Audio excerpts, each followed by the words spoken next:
আজি মই ডিচিক কৈছোঁ চাফ-চুফ কৰিবৰ কাৰণে।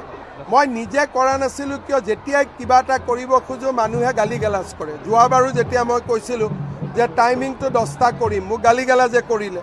সেইকাৰণে মই তাৰ পৰা দূৰত আছিলোঁ। আজি যিহেতু পৰিয়ালে অনুৰোধ কৰিছে, মই আজি কৈছোঁ যে সন্মুখত যিবিলাক দোকান বহিছে সেইবিলাক গুচাই দিব লাগে, চাফা কৰিব লাগে, বাউণ্ডৰী ৱাল বনোৱাৰ কাম আৰম্ভ কৰিব লাগে। আজিৰ পৰাই মই কৰিব কৈছোঁ। কিন্তু ইমান দিনে মই নিজে কৰিলে মই যদি দোকান পোহাৰ গুচালোহেঁতেন আকৌ মোকেই ধৰিলেহেঁতেন। সেইকাৰণে আজি যিহেতু পৰিয়ালে ক'লে, মই আজিয়ে অলৰেডি দুপৰীয়া অৰ্ডাৰ দিছোঁ যে চব চাফ-চুফ কৰিব লাগে, পৰিষ্কাৰ কৰিব লাগে, পৰিচ্ছন্ন কৰিব লাগে, দোকানবোৰ গুচাব লাগে, বাউণ্ডৰী ৱাল ইমিডিয়েট বনাব চুপ কৰিবৰ কাৰণে।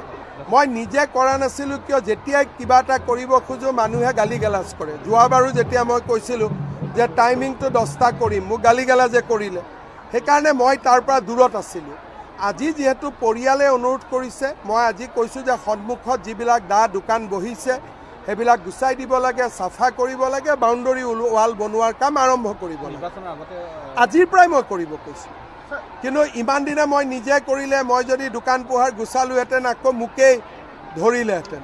সেইকাৰণে আজি যিহেতু পৰিয়ালে ক'লে, মই আজিয়ে অলৰেডি দুপৰীয়া অৰ্ডাৰ দিছোঁ যে চব চাফ-চুফ কৰিব লাগে, পৰিষ্কাৰ কৰিব লাগে, পৰিচ্ছন্ন কৰিব লাগে, দোকানবোৰ গুচাব লাগে, বাউণ্ডৰী ৱাল ইমিডিয়েট বনাব